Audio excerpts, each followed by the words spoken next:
Halo sahabatku. Selamat datang kembali di channel Cerita Momo. Apa kabar kalian hari ini? Semoga sehat selalu dan rezekinya lancar ya. Sahabatku, pernah nggak sih kalian merasa diremehkan habis-habisan oleh keluarga sendiri, padahal kuncinya ada di tangan kalian? Cerita kali ini benar-benar bakal bikin emosi kalian campur aduk. Bayangkan, seorang istri yang tulus ingin menolong bisnis suami, malah dihina miskin, bodoh, dan disebut benalu oleh mertua dan iparnya. Tapi, jangan emosi dulu. Karena 10 menit kemudian, senyum mereka bakal hilang saat tahu siapa wanita yang mereka hina itu sebenarnya. Nah, sebelum kita masuk ke drama pembalasan dendam yang super memuaskan ini, Momi mau ajak kalian absen dulu nih. Yuk, tekan tombol like dan subscribe-nya sekarang juga biar nggak ketinggalan cerita seru lainnya. Terus, ramaikan kolom komentar di bawah ya. Tuliskan nama panggilan kalian, asal kota, dan ketik kata, hadir. Aku pengen tahu nih, sahabat setia Cerita Momo hari ini paling jauh dari kota mana aja? Sudah siap melihat mertua sombong kena mental? Oke, atur posisi duduk yang nyaman, dan mari kita mulai ceritanya. Suara piring yang diletakkan sedikit keras ke atas meja makan membuat Putri tersentak kaget.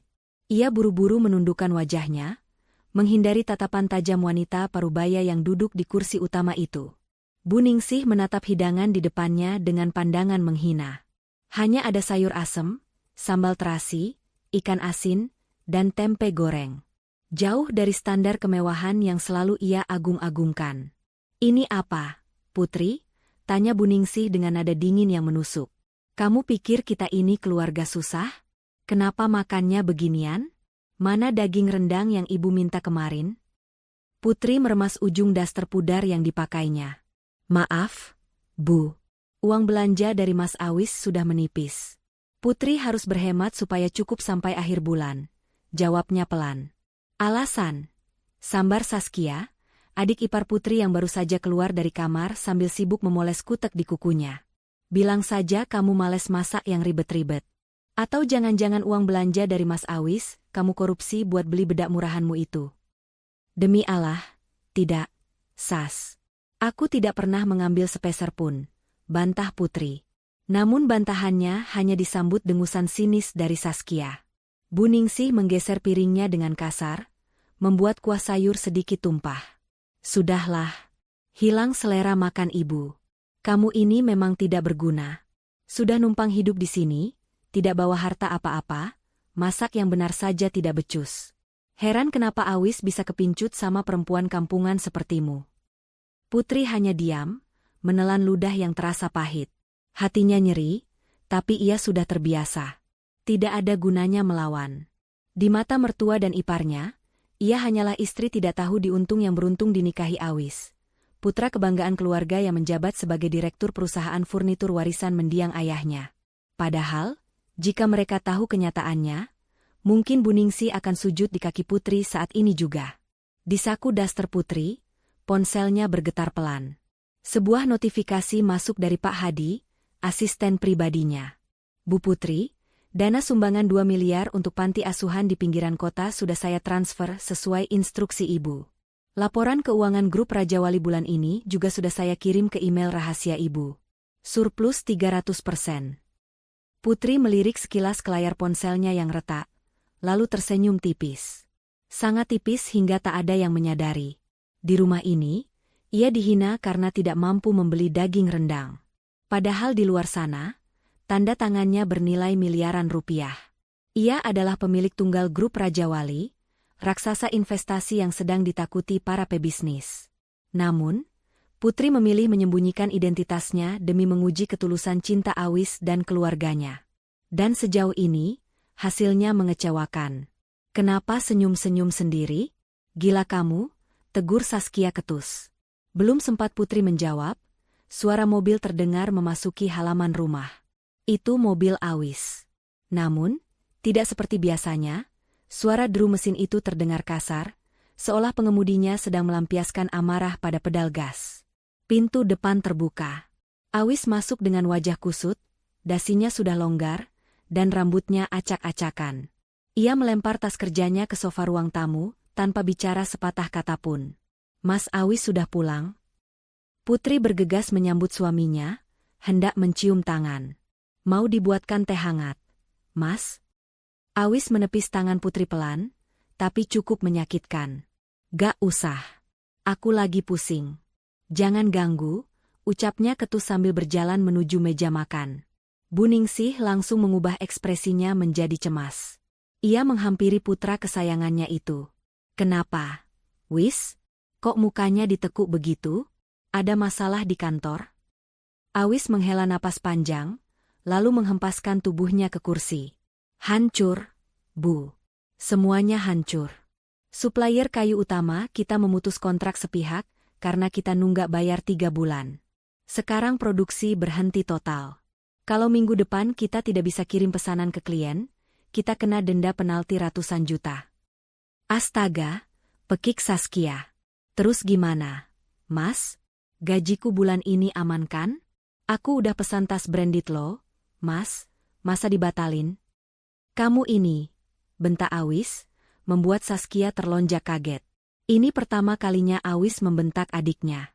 Pikirkan perusahaan. Kita butuh dana segar minimal 50 miliar untuk menutupi semua utang dan memutar roda produksi lagi. Bank sudah menolak pengajuan kredit kita karena jaminan aset sudah habis. Wajah Bu Ningsih memucat. 50 miliar? Dari mana kita dapat uang sebanyak itu? Wis, rumah ini jangan sampai dijual ya. Ibu tidak mau pindah ke kontrakan. Aku juga bingung, Bu. Awis memijat pelipisnya. Satu-satunya harapan cuma investor. Tapi siapa yang mau investasi ke perusahaan yang nyaris bangkrut begini? Melihat kepanikan itu, Putri memberanikan diri mendekat. Ia meletakkan segelas air putih di depan Awis. Mas, diminum dulu. Tenangkan pikiranmu. Siapa tahu ada jalan keluar lain. Mungkin, kita bisa coba efisiensi dulu, atau jual aset yang tidak produktif. Bu Ningsih langsung melotot. Heh, kamu diam saja. Tahu apa kamu soal bisnis? Lulusan SD saja sok ngasih saran ke direktur. Urus saja dapurmu, jangan ikut campur urusan laki-laki. Iya tuh, sok tahu banget. Timpal Saskia. Mending kamu pijitin Mas Awis sana, biar ada gunanya dikit. Putri menatap Awis, berharap suaminya itu membelanya. Namun, Awis hanya diam, meneguk air putih itu tanpa menatap Putri sama sekali. Sikap diam Awis adalah luka terbesar bagi Putri. Suami yang dulu berjanji akan melindunginya, kini tak lebih dari boneka ibunya. Sudahlah, Bu, Sas. Jangan marahi Putri terus. Tambah pusing aku dengarnya. Gumam Awis lemah, tapi bukan nada pembelaan. Itu hanya nada orang yang lelah mendengar keributan. Ibu cuma kesal. Wis. Istrimu ini tidak tahu diri. Suami lagi pusing mikirin miliaran rupiah, dia malah kasih saran gak bermutu. Gerutu Bu Ningsih. Dengar ya, Wis. Ibu dengar kabar burung? Katanya grup Raja Wali lagi cari perusahaan lokal untuk diakuisisi. Kenapa kamu tidak coba ajukan proposal ke sana?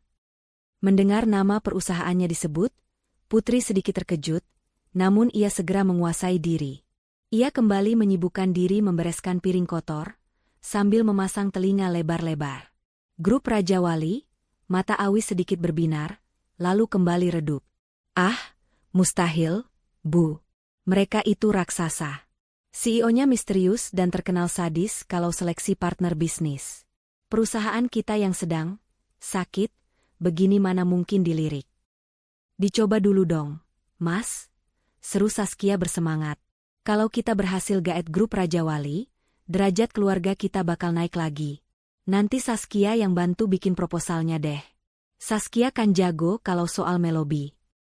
Putri menahan tawa getir dalam hati. Saskia? Melobi? Membuat laporan kas kecil saja adiknya itu sering salah hitung. Tapi Putri memilih bungkam. Ia ingin melihat sejauh mana kesombongan mereka akan membawa keluarga ini. Ya sudah. Putus Awis akhirnya. Besok aku coba kontak orang dalam di sana. Doakan saja, Bu. Ini harapan terakhir kita. Pasti Ibu doakan, Nak. Ibu yakin kamu bisa. Kamu kan pintar, turunan almarhum Bapak. Puji Bu Ningsih sambil mengelus punggung Awis, lalu melirik sinis ke arah Putri yang sedang mencuci piring di dapur. Beda sama yang di sana itu. Bisanya cuma ngabisin beras. Air mata Putri menetes satu, jatuh ke dalam busa sabun. Baiklah, batin Putri. Kalian menginginkan grup Raja Wali? Aku akan memberikannya.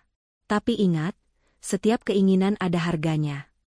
Malam itu, saat semua orang sudah terlelap, Putri diam-diam mengirim pesan singkat kepada Pak Hadi. Besok, terima proposal dari perusahaan furnitur Cipta Karya. Jadwalkan pertemuan minggu depan. Aku ingin melihat pertunjukan sirkus mereka secara langsung. Balasan Pak Hadi datang secepat kilat. Siap, Bu Direktur. Sesuai perintah. Putri meletakkan ponselnya dan menatap langit-langit kamar yang suram. Di sampingnya, Awis tidur memunggunginya. Tidak ada ucapan selamat malam, tidak ada pelukan. Hanya ada dengkuran halus dari pria yang perlahan-lahan mulai ia pertanyakan kelayakannya. Permainan baru saja dimulai. Dan kali ini, Putri yang memegang kendali. Pagi itu, ketegangan di rumah Bu Ningsih terasa lebih pekat daripada kabut subuh. Awis mondar-mandir di ruang tengah sambil menelepon seseorang dengan nada tinggi, sementara Saskia sibuk mematut diri di depan cermin, mencoba berbagai macam blazer yang menurutnya paling modis untuk ke kantor. Saskia, kamu sudah siapkan laporan keuangan tahun lalu? Hari ini kita harus kirim draft awal ke perwakilan grup Raja Wali. Teriak Awis sambil mematikan panggilan teleponnya. Wajahnya merah pada menahan stres. Sudah, Mas. Ada di meja makan, dekat toples kerupuk. Jangan teriak-teriak kenapa sih? Bikin bedakku nggak rata aja, sahut Saskia santai, seolah nasib perusahaan yang di ujung tanduk bukanlah urusan besarnya. Putri yang sedang membereskan sisa sarapan melihat tumpukan berkas tebal tergeletak sembarangan di meja makan. Nalurinya sebagai seorang pebisnis ulung langsung bekerja. Tanpa sadar, tangannya tergerak untuk membuka halaman demi halaman laporan itu. Matanya yang tajam menyapu deretan angka dengan kecepatan kilat. Dalam hitungan detik, kening Putri berkerut. Ada yang tidak beres. Sangat tidak beres. Di kolom pengeluaran operasional divisi pemasaran, divisi yang dipimpin oleh Saskia, tercatat angka fantastis untuk pos, entertainment, akomodasi. Ratusan juta rupiah menguap setiap bulannya dengan keterangan yang samar. Sementara itu, grafik penjualan justru merosot tajam. Ini bukan sekadar kerugian bisnis biasa, ini kebocoran dana internal yang disengaja. Mas, panggil Putri pelan saat Awis mendekat ke meja makan untuk mengambil berkas itu. Awis menoleh cepat. Apalagi? Aku lagi buru-buru, Put. Jangan minta uang belanja dulu. Bukan soal uang, Mas. Putri menunjuk salah satu baris di laporan itu. Coba Mas lihat ini. Pengeluaran divisi Saskia bulan lalu mencapai 300 juta untuk entertainment klien. Tapi di laporan penjualan, tidak ada satupun klien baru yang masuk bulan itu. Ini rasio yang sangat tidak sehat, Mas. Sepertinya ada kebocoran dana yang harus segera diaudit sebelum diserahkan ke investor. Awis terdiam sejenak, matanya mengikuti telunjuk Putri. Ia baru menyadari angka bengkak itu. Namun, belum sempat Awis mencerna ucapan istrinya, sebuah tangan dengan kuku yang dicat merah menyambar berkas tersebut dengan kasar. Heh, lancang banget kamu ya, bentak Saskia. Matanya melotot tajam ke arah Putri. Siapa suruh kamu baca-baca dokumen rahasia perusahaan? Kamu itu cuma istri rumah tangga, tugasmu cuma ngurus kasur sama dapur. Jangan sok jadi akuntan. Aku cuma mengingatkan, Sas, jawab Putri tenang, meski hatinya bergemuruh. Angka itu tidak masuk akal. Kalau investor melihat ini, mereka akan langsung menolak proposal Mas Awis. Cash flow perusahaan sedang pendarahan hebat di divisimu. Jaga mulutmu ya. Saskia makin nyalang. Itu dana buat lobi klien di hotel bintang 5. Kamu orang miskin mana ngerti caranya entertain orang kaya? Tahunya cuma makan tempe, ya jelas kaget lihat angka segitu. Keributan itu memancing Bu Ningsih keluar dari kamarnya. Ada apa ini ribut-ribut pagi-pagi? Bikin darah tinggi ibu kumat saja. Ini loh, Bu. Si Putri lancang banget mengaudit laporanku. Dia nuduh aku korupsi uang perusahaan. Padahal aku kerja keras banting tulang buat bantu Mas Awis. Adu Saskia dengan nada manja yang dibuat-buat, memutarbalikkan fakta. Bu Ningsih langsung menatap Putri dengan tatapan jijik.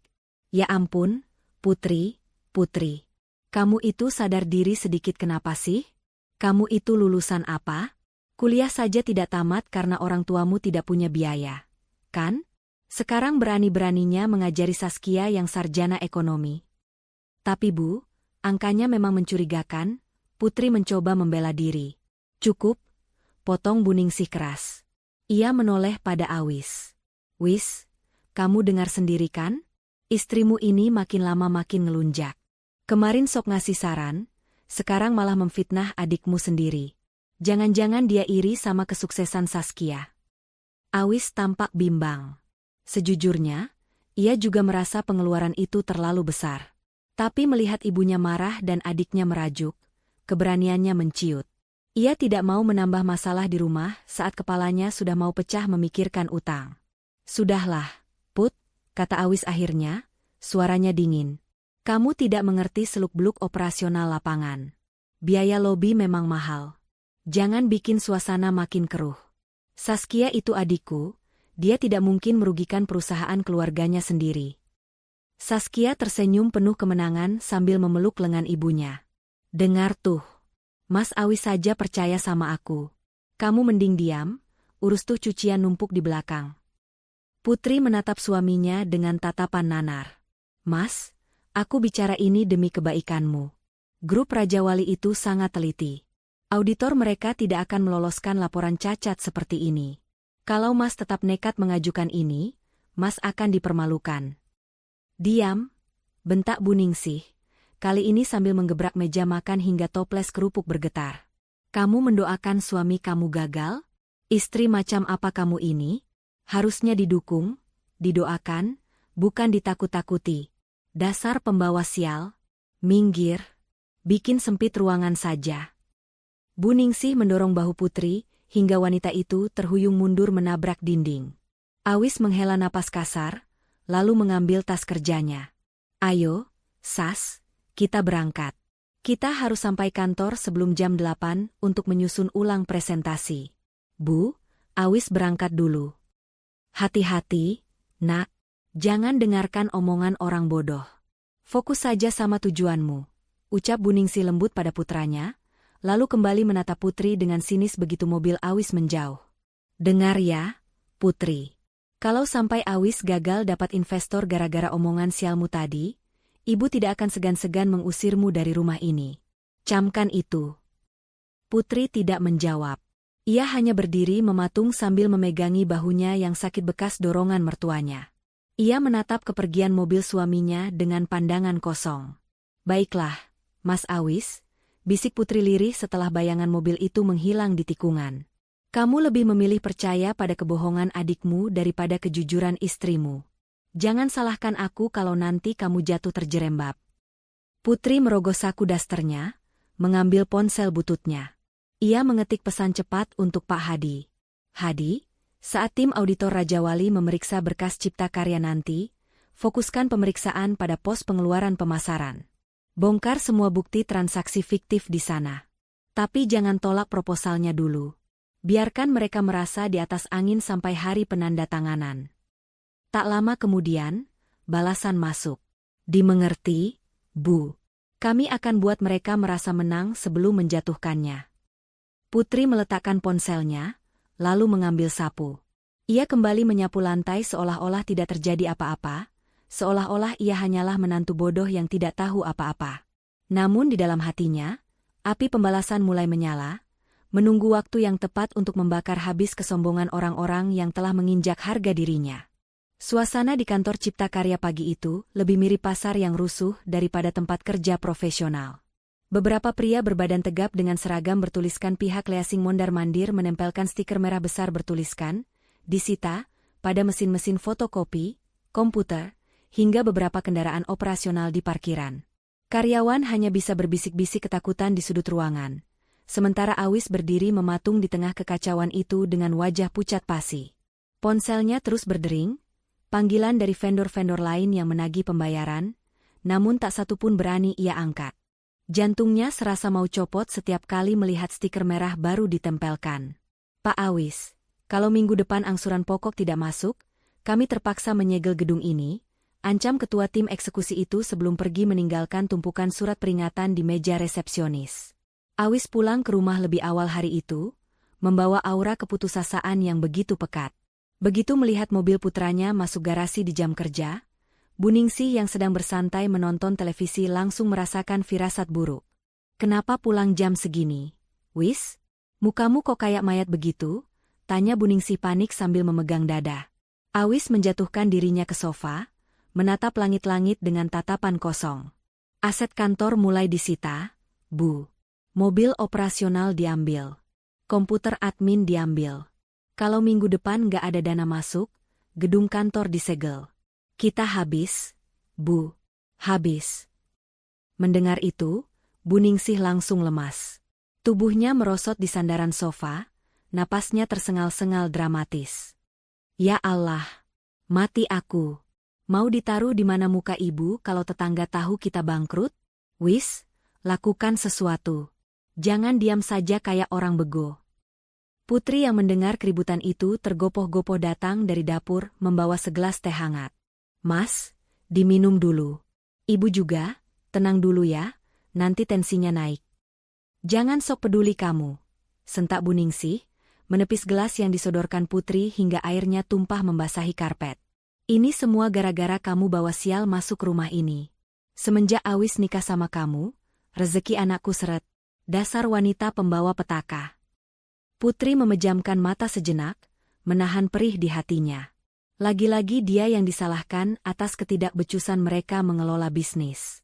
Ia baru saja hendak memungut pecahan gelas ketika suara klakson mobil terdengar nyaring dari luar, disusul suara langkah kaki yang berlari terburu-buru. "Mas Awis. Ibu. Berita gembira." Saskia menghambur masuk ke ruang tamu dengan napas memburu, tapi wajahnya berseri-seri. Di tangannya ada sebuah tablet yang layarnya masih menyala. Awis menoleh lemah. "Apalagi, Sas?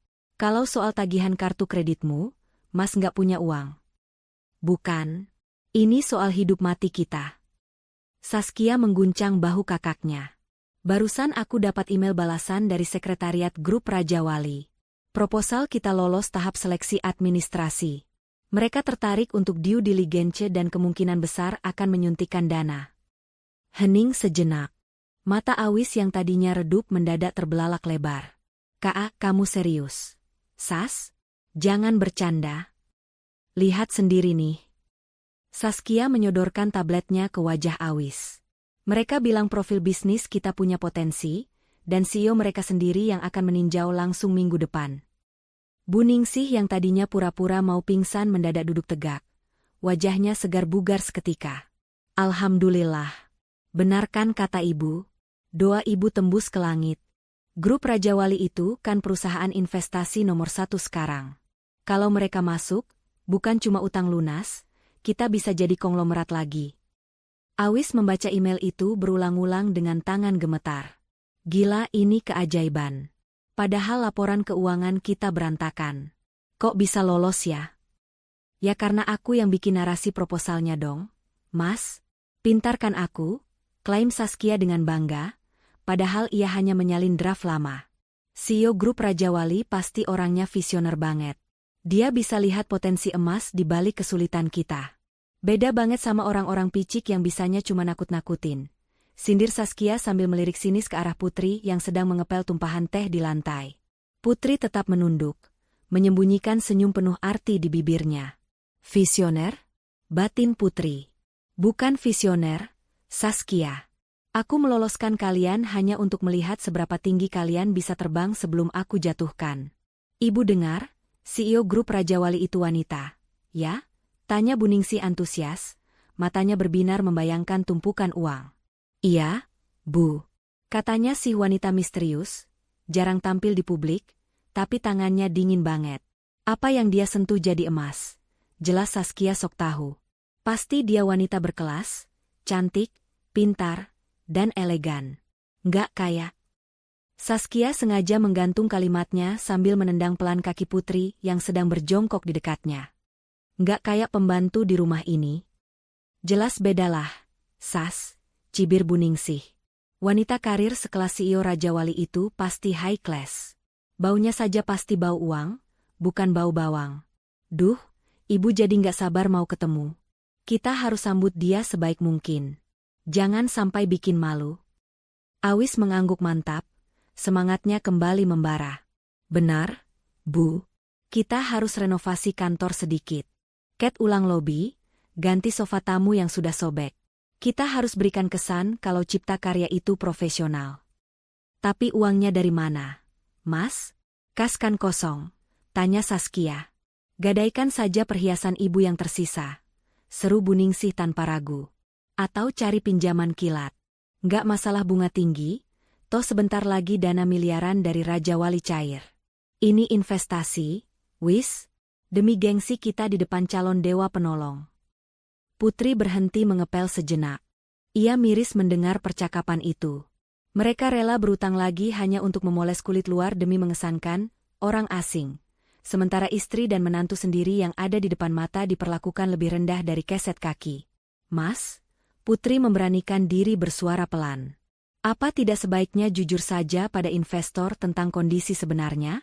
Kalau mereka tahu kita memanipulasi tampilan kantor, nanti malah. Diam kamu, potong Bu Ningsih tajam. Kamu itu maunya apa sih? Mau lihat suami kamu hancur? Orang bodoh dilarang kasih pendapat di rapat direksi keluarga. Sana ke dapur, masak air lagi. Gelas pecah tadi potong dari uang belanja kamu. Awis menatap Putri dingin. Put, tolong jangan rusak suasana. Kamu nggak ngerti strategi bisnis. Image itu segalanya. Putri mengangguk pelan, lalu berdiri membawa ember pel dan pecahan gelas ke belakang. Di dapur yang sepi, ia meletakkan ember itu dan menarik napas panjang. Hatinya perih, tapi tekadnya makin bulat. Ia mengambil ponselnya kembali. Ada pesan masuk dari Pak Hadi. Bu, mereka sudah merespons undangan pertemuan. Pihak Cipta Karya meminta jadwal kunjungan dipercepat. Mereka terdengar sangat putus asa tapi berusaha terdengar elit. Putri mengetik balasan dengan jari yang lincah, terima permintaannya. Beri mereka harapan setinggi langit. Biarkan mereka merasa sudah menang. Oh ya, pastikan kamu bilang pada mereka bahwa CEO Raja Wali sangat benci kebohongan, tapi sampaikan dengan bahasa diplomatis yang pasti tidak akan dimengerti oleh otak dangkal Saskia. Putri menekan tombol kirim. Di ruang tengah, tawa bahagia Bu Ningsih, Awis, dan Saskia terdengar membahana. Mereka tertawa di atas bom waktu yang tombol pemicunya ada di tangan wanita yang baru saja mereka usir ke dapur. Nikmatilah tawanya sekarang, Bu, Mas Awis, gumam Putri sambil menyalakan kompor. Karena minggu depan, kalian akan lupa caranya tersenyum. Kantor Cipta Karya yang biasanya suram kini berubah drastis layaknya lokasi syuting film. Bau cat baru menyeruak tajam di udara, bercampur dengan aroma pengharum ruangan lavender yang disemprotkan secara berlebihan. Di lobi, para pekerja sibuk mengganti sofa kulit sintetis yang sudah retak dengan sofa bludru mewah sewaan. Pot-pot bunga anggrek bulan imitasi berjejer rapi di sepanjang koridor, mencoba menutupi noda lembab di dinding yang catnya mengelupas. Bu Ningsih berdiri di tengah lobi sambil berkacak pinggang, lagaknya persis mandor proyek yang galak. Geser ke kiri sedikit. Jangan miring. Itu lukisan abstrak mahal. Sewanya per jam, jangan sampai lecet. Teriak Bu Ningsih pada dua orang pekerja yang sedang menggantung lukisan besar. Bu, ini uang sewa furnitur dan dekorasi sudah jatuh tempo besok loh. Uang dari hasil gadai kalung berlian ibu cuma cukup buat bayar tukang cat. Bisik Awis dengan wajah cemas. Keringat dingin mengucur di pelipisnya. Ia baru saja menandatangani surat utang baru dengan bunga mencekik dari seorang rentenir kenalan Saskia, demi menutupi biaya, make-over, kantor ini. CK, kamu ini bawel amat sih, wis? Bu Ningsih mendecakkan lidah. Pikirkan hasil akhirnya. Begitu CEO Raja Wali masuk sini dan lihat kantor kita Bonafide, dia pasti langsung tanda tangan kontrak. Uang 50 miliar cair, utang-utang receh begini MAH lewat. Ini namanya branding, wis. Branding. Saskia muncul dari ruang rapat dengan senyum lebar, membawa beberapa lembar brosur catering. Bu, Mas, aku sudah pesan catering premium buat jamuan makan siang nanti. Menunya western semua, wagyu steak, salmon and croûte, sama dessertnya macaron dari Prancis. Biar kelihatan kelas kita internasional. Awis melotot. Saskia, itu kan mahal sekali. Kenapa nggak pesan nasi kotak restoran Padang saja yang paket VIP? Kas kita sudah minus. Sas? Ih, Mas Awis kampungan. Cibir Saskia. Masa investor kelas kakap dikasih rendang? Nanti dikira kita mau selamatan. Pokoknya harus western biar cocok sama lidah orang kaya. Tenang aja, tagihannya aku minta tempo 2 minggu. Kalau mereka nagih, bilang aja prosedur pencairan dana lagi diproses. Di sudut ruangan, Putri yang baru saja datang mengantarkan makan siang rantang untuk suaminya, hanya bisa menggelengkan kepala melihat tingkah pola mertua dan iparnya. Mereka sedang membangun istana pasir di tepi pantai yang sedang pasang. Megah, tapi rapuh. Putri berjalan mendekati Awis yang sedang memijat keningnya di pojok ruangan, menjauh dari hiruk-pikuk ibunya. Mas, makan dulu. Aku bawakan sayur lodeh kesukaanmu, ucap Putri lembut sambil menyodorkan rantang. Awis menatap rantang itu dengan tatapan kosong, lalu menatap wajah istrinya. Ada gurat kelelahan yang nyata di wajah tampan itu. Taruh saja di situ, Put, aku nggak nafsu makan. Putri tidak menyerah. Ia duduk di kursi sebelah Awis. Mas, apa Mas yakin dengan cara ini? Memoles kantor, menyewa barang mewah, menyajikan makanan mahal ini semua hanya topeng. Mas, kalau tim audit Raja Wali jeli, mereka akan tahu dalam 5 menit bahwa ini semua palsu. Awis menoleh tajam. Maksud kamu apa? Maksudku, Mas, Putri menatap lekat mata suaminya, mencoba menyalurkan sedikit keberanian.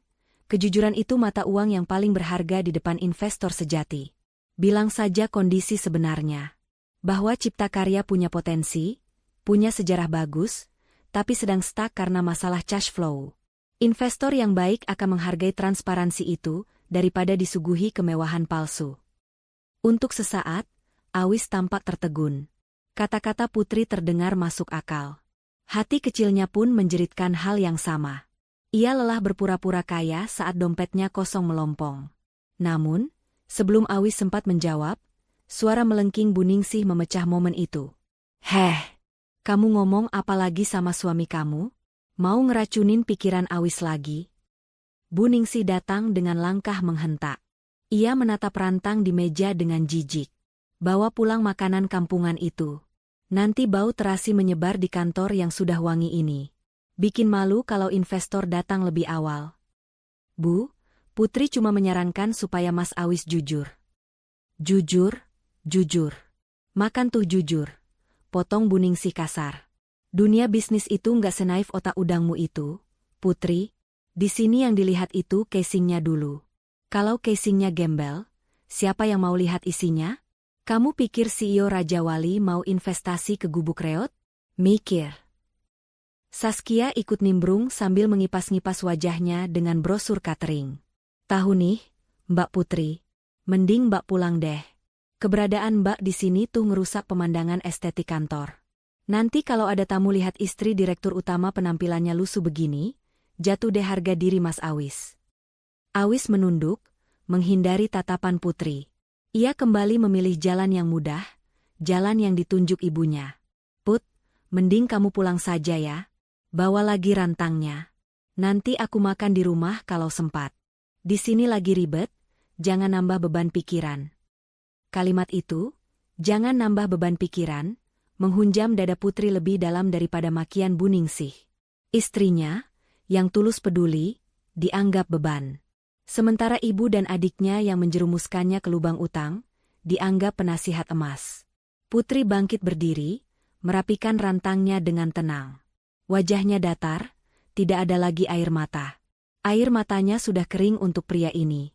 Baik, Mas. Aku pulang. Semoga sandiwara kalian sukses, ucap Putri dingin. Saat berjalan keluar lobi, Putri sempat berpapasan dengan kurir bunga yang membawa papan bunga besar bertuliskan, "Selamat datang grup Raja Wali." Putri tersenyum sinis. Begitu sampai di luar gedung, Putri mengeluarkan ponsel keduanya yang canggih dari dalam tas belanja pasarnya. Ia menelepon Pak Hadi. Halo, Pak Hadi. Siap, Bu Putri. Ada instruksi? Tim advance yang akan datang besok untuk survei lokasi. pastikan mereka memeriksa semuanya secara detail. Cek label harga di bawah sofa, cek vendor catering yang belum dibayar, dan cek surat kepemilikan lukisan di dinding. Catat semuanya dalam laporan penilaian. Baik, Bu. Apakah Ibu ingin kami langsung membatalkan pertemuan? Jangan, jawab Putri cepat. Biarkan pertemuan tetap berjalan sesuai jadwal. Aku ingin melihat wajah mereka saat Dewa Penolong, yang mereka tunggu-tunggu itu datang dan membuka semua topeng mereka satu persatu. Biarkan mereka terbang setinggi-tingginya, Hadi. Karena semakin tinggi mereka terbang, semakin sakit rasanya saat jatuh. Putri menutup telepon dan menaiki angkot yang lewat di depan kantor suaminya. Di dalam angkot yang panas dan pengap, sang CEO triliuner itu duduk berimpitan dengan penumpang lain. Sementara di gedung mewah di belakangnya, keluarganya sedang sibuk memuja bayangannya tanpa menyadari bahwa pemilik bayangan itu baru saja mereka usir. Mall mewah di pusat kota itu tampak berkilauan di bawah sorotan lampu kristal gantung raksasa. Etalase butik-butik branded memamerkan manekin dengan busana yang harganya setara dengan biaya hidup satu keluarga selama setahun. Di salah satu butik ternama, Bu Ningsih sedang berdiri di depan cermin besar, mematut diri dengan setelan blazer berwarna merah marun yang terlihat sangat mencolok. Bagaimana, Wis? Ibu terlihat seperti pengusaha sukses. Kan? Wibawanya sudah dapat belum? Tanya Bu Ningsih sambil berputar-putar genit, mengabaikan label harga yang menjuntai di lengan bajunya. Tertera angka 7 juta rupiah di sana.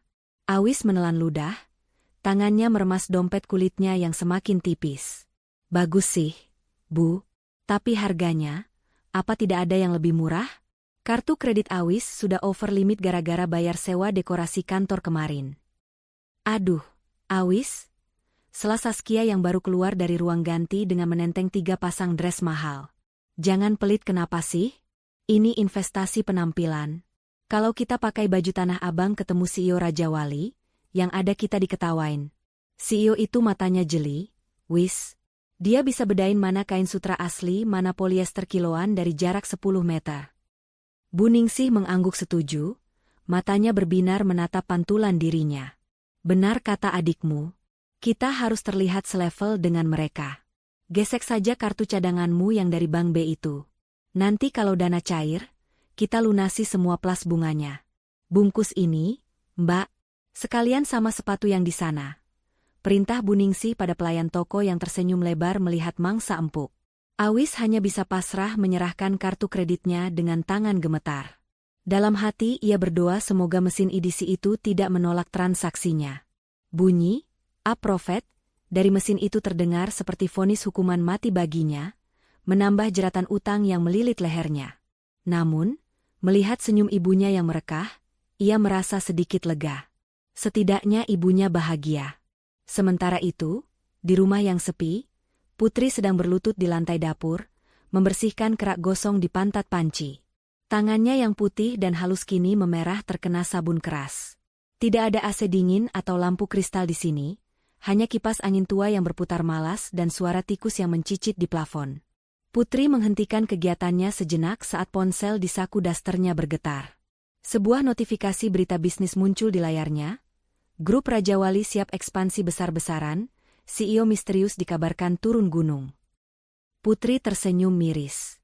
Orang-orang di luar sana membicarakan kehebatan dirinya, sementara di rumah ini, ia diperlakukan tak lebih dari seorang upik abu. Tak lama kemudian, suara mobil Awis terdengar memasuki garasi. Putri buru-buru mencuci tangan, merapikan rambutnya yang sedikit berantakan, dan berlari kecil menuju pintu depan untuk menyambut mereka. "Assalamualaikum, Mas, Bu," sapa Putri ramah sambil membuka pintu. Namun, tidak ada jawaban salam. Bu Ningsih melenggang masuk melewatinya begitu saja, sambil menenteng 2 tas belanja besar bermerek Louis Vuitton. Saskia menyusul di belakangnya dengan 3 tas Zara dan H&M, wajahnya berseri-seri penuh kemenangan. Awis masuk terakhir, membawa sisa belanjaan dengan wajah lelah. "Minggir, jangan halangi jalan. Panas nih," gerutu Bu Ningsih sambil menghempaskan pantatnya ke sofa empuk. "Putri, mana air dingin? Kamu nggak lihat kami keringatan habis meeting persiapan?" Padahal mereka baru pulang belanja, bukan rapat. Tapi bagi Bu Ningsih, belanja adalah bagian dari strategi bisnis. Putri bergegas ke dapur dan kembali dengan nampan berisi 3 gelas es jeruk. Silakan, Bu, Mas, Sas. Saskia menyeruput minumannya rakus, lalu mulai membongkar belanjaannya di karpet ruang tamu. Gila ya, dress ini cantik banget. Besok pas ketemu CEO Raja Wali, aku bakal pakai ini. Siapa tahu aku dilirik terus diangkat jadi asisten pribadinya. Gajinya pasti dolar. Bu Ningsih tertawa renyah. Cocok, Sas. Kamu kan cantik, pintar lagi. Siapa tahu malah kamu dijodohkan sama salah satu direkturnya. Harta kita bakal 7 turunan gak habis. Putri berdiri canggung di sudut ruangan, memperhatikan tumpukan baju baru yang berkilauan itu. Ia melirik ke arah Awis, berharap suaminya membelikannya sesuatu. Sekecil apapun, mungkin sepotong daster baru atau jilbab sederhana. Namun Awis bahkan tidak menatapnya. Pria itu sibuk memijat kaki ibunya. Oh ya, Putri, panggil Bu Ningsih tiba-tiba, suaranya berubah tajam. Ia melempar sebuah kemeja mahal berwarna biru laut dan celana bahan hitam ke arah Putri. Kain itu mendarat tepat di wajah Putri sebelum jatuh ke lantai. Ambil itu. Itu setelan jas Mas MU buat besok. Sama dress Saskia dan blazer ibu. Setrika semuanya sekarang. Ingat, pakai setrika uap, jangan setrika biasa. Kalau sampai ada yang gosong atau mengkilap karena kepanasan, ibu potong tangan kamu. Putri memungut pakaian itu dengan hati bergetar. Baik, Bu, tapi Mas Awis tidak membelikan Putri baju untuk besok?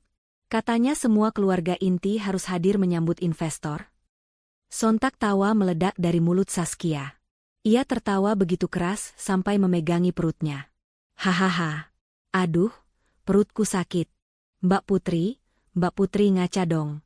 Situ mau ikut nyambut investor? Pakai apa? Daster bolong itu? Bu Ningsih menatap Putri dengan tatapan merendahkan dari ujung kepala sampai ujung kaki. Dengar ya, Putri. Besok itu acara kelas atas. Tamu yang datang itu orang-orang VVIP. Kalau kamu ikut muncul dengan tampang lusuh begitu, kamu cuma bakal jadi noda di pemandangan indah kantor kami. Bikin malu. Tapi, Bu, saya kan istri Mas Awis. Justru karena kamu istri Awis, kamu harus tahu diri. Potong Bu Ningsih sadis. Tugasmu besok bukan ikut salaman sama investor. Tugasmu besok adalah siapkan sarapan pagi-pagi buta, siapkan sepatu kami sampai mengkilap, dan pastikan rumah bersih saat kami pulang bawa kontrak miliaran itu. Mengerti? Putri menoleh ke Awis, tatapannya memohon pembelaan terakhir. Mas? Awis menghela napas panjang, tampak terganggu dengan drama ini. Put, nurut saja kata ibu kenapa sih? Lagian kamu gak punya baju formal yang layak. Nanti kalau ditanya investor kamu siapa, aku bingung jawabnya. Masa aku bilang istri direktur penampilannya kayak pembantu? Sudahlah, kamu di rumah saja besok. Doakan kami dari jauh. Hati Putri hancur berkeping-keping. Bukan karena tidak dibelikan baju, tapi karena suaminya sendiri malu mengakui keberadaannya. Di mata Awis, ia hanyalah aib yang harus disembunyikan. Baik, Mas. Saya mengerti, ucap Putri pelan, suaranya hampir tak terdengar. Ia memeluk tumpukan baju mahal itu erat-erat, lalu berbalik menuju ruang setrika di belakang. Air matanya tidak tumpah. Rasa sakit itu sudah melampaui ambang batas air mata, berubah menjadi dingin yang membeku di dada. Di ruang setrika yang sempit, Putri menyalakan setrika uap. Uap panas mendesis keluar, seolah mewakili amarah yang ia pendam. Ia meletakkan kemeja biru Awis di papan setrika. Kemeja seharga 3 juta rupiah, dibeli dengan uang utang, untuk dipakai suaminya bertemu dengan dirinya, sang pemilik uang. Putri mengelus kain halus itu. Mas Awis, bisiknya lirih pada kemeja kosong itu. Besok, saat kamu memakai baju ini, kamu akan merasa gagah dan percaya diri. Kamu akan merasa seperti raja. Tapi ingatlah, raja tanpa ratu yang bijaksana hanyalah seorang badut yang memakai mahkota. Ia beralih ke blazer merah milik Bu Ningsih. Dan ibu ingin terlihat seperti pengusaha sukses? Besok, aku akan pastikan ibu mendapatkan panggung yang ibu inginkan. Panggung di mana semua topeng ibu akan terlepas. Malam itu, Putri menyetrika hingga larut malam. Setiap lipatan baju yang ia haluskan adalah simbol kesabarannya yang perlahan menipis. Sementara di kamar utama, Bu Ningsih, Awis, dan Saskia tidur nyenyak, bermimpi tentang tumpukan uang dan kejayaan semu, tanpa menyadari bahwa Dewa Penolong yang mereka nantikan sedang menyetrika baju kebesaran mereka di ruangan pelayan yang pengap. Matahari pagi itu bersinar terik seolah ikut memanaskan suasana di kediaman Bu Ningsih. Sejak subuh, rumah itu sudah gaduh seperti pasar. Aroma parfum menyengat bercampur dengan bau hairspray memenuhi ruang tengah. Bu Ningsih berdiri tegak di depan cermin besar ruang tamu, mematut blazer merah marun mahalnya sambil memutar-mutar tubuh, memastikan tidak ada satupun kerutan yang terlihat. Saskia, kamu sudah siap belum? Jangan dandan terus, nanti kita telat. Ingat, first impression itu segalanya, teriak Bu Ningsih melengking. Saskia keluar dari kamar dengan dres selutut yang memamerkan kaki jenjangnya, berjalan lenggak-lenggok seakan karpet ruang tamu itu adalah catwalk. Sudah dong, Bu. Lihat nih, Saskia sudah kayak sekretaris di drama Korea kan? Pasti CEO Raja Wali langsung terpesona. Awis muncul terakhir, tampak gagah dengan kemeja biru laut yang semalam disetrika Putri dengan penuh perasaan. Namun, wajahnya tegang. Tangannya gemetar saat merapikan dasi. Mana berkas proposalnya? Wis, jangan sampai ketinggalan. Itu nyawa kita. Tanya Bu Ningsih sambil memakai kacamata hitamnya, meski mereka masih di dalam rumah. Ada di meja kerja, Bu. Tumpukan map warna biru, jawab Awis gugup sambil menyambar kunci mobil. Ia berlari kecil ke ruang kerjanya, menyambar map biru yang tergeletak paling atas, lalu bergegas keluar. Ayo berangkat. Jalanan macet, kita nggak boleh bikin investor nunggu. Tanpa berpamitan pada Putri yang berdiri di ambang pintu dapur, mereka bertiga masuk ke dalam mobil. Mesin menderu, dan sedan hitam itu melesat pergi meninggalkan kepulan debu. Putri hanya menatap nanar. Tidak ada ucapan, doakan kami, atau sekadar lambaian tangan. Ia benar-benar dianggap angin lalu.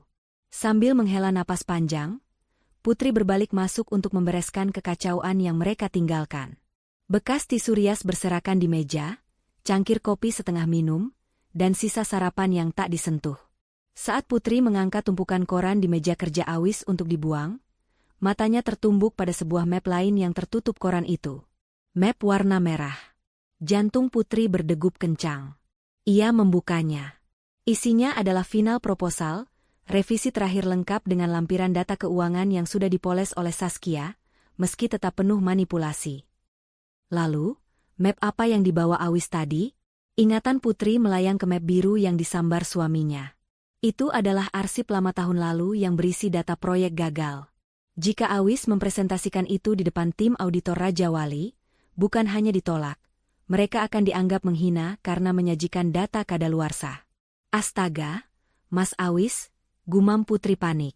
Meski hatinya sakit diperlakukan bak pembantu, naluri seorang istri, dan rasa tanggung jawab profesionalnya sebagai pebisnis, tiba-tiba mengambil alih.